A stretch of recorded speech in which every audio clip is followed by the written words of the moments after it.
हाँ जी, तो आर्टिकल 12 आप क्यों पढ़ रहे हैं पहला तो ये देखो मौलिक अधिकारां का मेन मतलब पता की है भी सानू साडे जिहड़ी देश की सरकार है वो तो होने वाली धक्केशाही तो सानू बचाउंदे ने। कोई आम इंसान धक्का करूगा तो पुलिस को चले जाओगे, मैं फिर तुहानूं कह रहा, पर जो सरकार ही थोड़ा धक्का करन लगी है ना तो सानू सरकार तो कीतियां जाण वालियां धक्केशाहियां तो बचाउंदे ने, टायरनी ऑफ द गवर्नमेंट। तो पहला पता तो भी सरकार हुंदी की है। सब तो पहला सरकार हैगी गवर्नमेंट ऑफ इंडिया, केंद्र सरकार, पार्लीमेंट। जे किते पार्लीमेंट साडे नाल कोई धक्का करदा तो असीं उहदे खिलाफ भी जा सकते हैं कोर्ट च, ठीक है जी। दूजी गल राज सरकार है, उहदे खिलाफ भी जा सकते। तीजे नंबर पर पंचायतां ने या जिहड़ियां उन्हें तुहाडीआं अर्बन लोकल बॉडीज़ ने जिहड़ियां है ना, म्यूनसिपालिटियां कह लो जी, वह कोई इहो जिहा कानून साडे लई बना देण है ना। कहते कोई भी अथॉरिटी, कोई भी संस्था जिहड़ी सरकार दे अंडर काम करे, LIC, SBI, BSNL, यह जी कोई संस्था हो सरकारी। अगे कहना जी कोई भावें प्राइवेट कोई भी अदारा, कोई प्राइवेट अदारा, जे मान लो कोई इंसान कोई कंपनी है, जिवें तुसीं जदों पटियाले जाते हो तो रस्ते च टोल प्लाजा आउंदा रोहन राजदीप। हुण रोहन राजदीप तो एक प्राइवेट कंपनी है, पर इस टाइम काम तो मौजूदा सरकार लिए कर रहे हैं ना, वो सरकार की सड़क को मेनटेन कर रहे हैं, लोगों तो टैक्स लै रहे हैं। तो इस टाइम जेकर मान लो इन्हां वल्लों भी किसी के मौलिक अधिकारां की उलंघना हुंदी है तो तुसीं यही समझोगे भी साडी तो उलंघना सरकार ने की है जी। तुसीं सीधा जाओगे कोर्ट च केस करोगे। केस पता कितना लिखा जाऊगा, मान लो इत्थे लिखा है ramie versus state of Punjab या यूनियन ऑफ इंडिया, इदा तुसीं केस कर सकते हो सीधा जाके। जे तो वो संस्था सरकार मतलब राज सरकार के अधीन आउंदी है, फिर तुसीं स्टेट ऑफ पंजाब के खिलाफ केस करोगे भी थोड़ी आह संस्था ने मेरा नुकसान करता जी, मेरा वाला अधिकार खोलिया मेरे तो। तुहानूं पता हर इंसान नूं देश घूमन फिरन का अधिकार हैगा ना। हुण उन्होंने रोकता, तुहानूं एक बैरीयर लाता भी टोल प्लाजे की फीस दो जी फिर लंघण देवांगे। तुसीं उत्थे रौला पा के खड़ जाओ जी, मेरा तो मौलिक अधिकार है जी पूरे देश घूमना, तुसीं किवें रोक सकते हो। हुण इहो जी गल्लां दा भी तो सोल्यूशन करना पऊगा ना, तो फिर उहदे लई सरकार कोले पावर हैगी है, और मैं तुहानूं दसूंगा भी किवें करदी है सरकार। फिर मैं छोटी जी एग्जाम्पल समझा ही दिंदा। साडी ना अनुसूची एक 9वीं अनुसूची,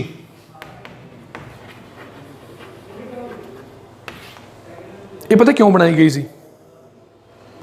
हुण जिवें मैं तुहानूं हुणे एग्जाम्पल दी भी टोल प्लाजा वाले तुहानूं रोक लैण भी असीं नहीं जाण दिंदा जी।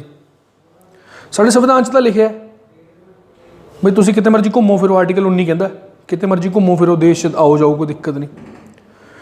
हुण जे सरकार ने एक कानून पास करता भी असीं जे चाहिए अपने लोगों तो टैक्स वसूली कर सकते हैं सड़क पर चलने वास्ते, कोई कानून बनाता ना सरकार ने, वो कानून के तहत फिर रोहन राजदीप वालों को ठेका देता भी तुसीं करो भाई कोई दिक्कत नहीं।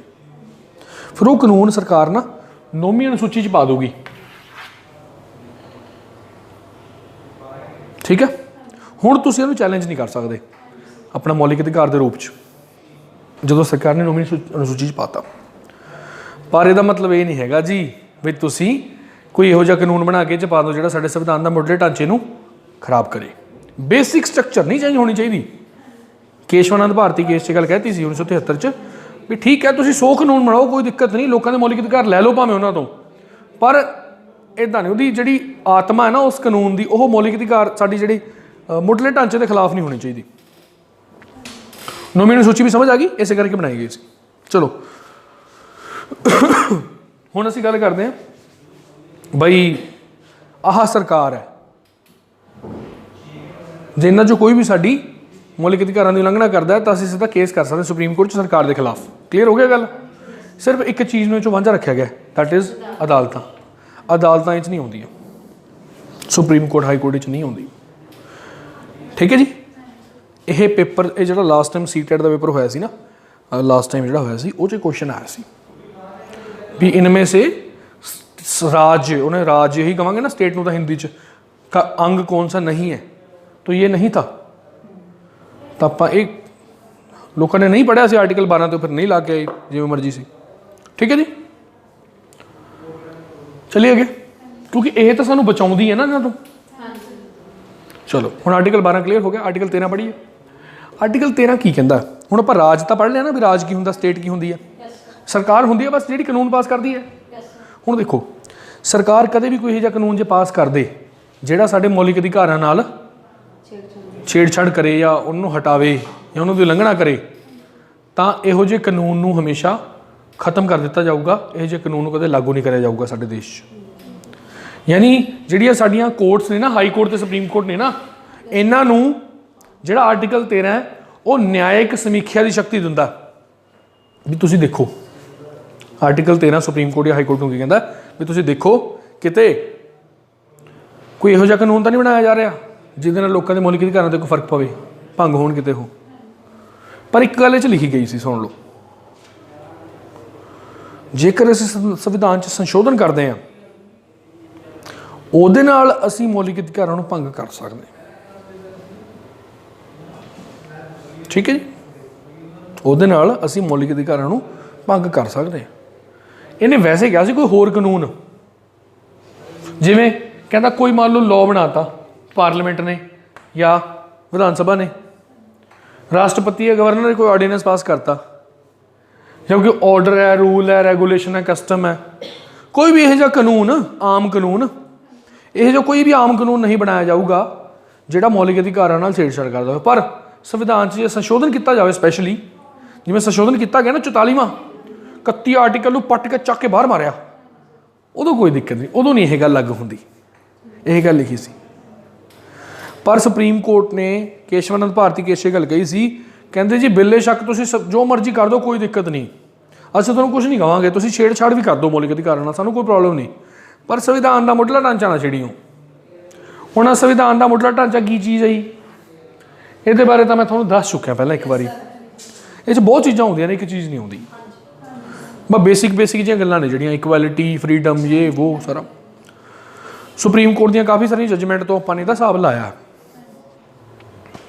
ਠੀਕ ਹੈ ਜੀ। ਉੱਦਾਂ ਜੇ ਮੰਨ ਲਓ ਐਕਸੈਪਸ਼ਨ ਆ ਵੀ ਕਿਤੇ ਜ਼ਰੂਰਤ ਹੈ ਕਰਨ ਦੀ, ਲੋਕਾਂ ਤੋਂ ਮੰਨ ਲਓ ਜੇ ਕਿਸੇ ਜਗ੍ਹਾ 'ਤੇ ਸਮਾਨਤਾ ਖੋਹਣ ਦੀ ਲੋੜ ਹੈਗੀ ਹੈ ਤਾਂ ਖੋਹਣੀ ਪਊਗੀ।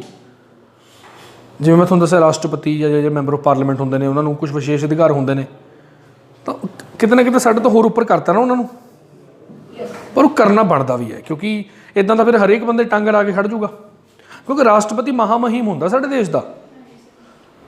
ਠੀਕ ਹੈ ਨਾ, ਜੇ ਉਹਦੇ ਖਿਲਾਫ ਇੱਦਾਂ ਕੇਸ ਹੋਣ ਲੱਗੇ ਤਾਂ ਫਿਰ ਸਾਰੇ ਦੇਸ਼ ਹੀ ਉਹਦੇ ਖਿਲਾਫ ਹੋ ਜਾਊਗਾ, ਜਾਂ ਟਾਈਮ ਬਹੁਤ ਵੇਸਟ ਹੋ ਜਾ ਕਰੂਗਾ। ਟਾਈਮ ਨੂੰ ਵੇਸਟ ਨਾ ਹੋਣ ਵਾਸਤੇ ਮਤਲਬ ਇੱਦਾਂ।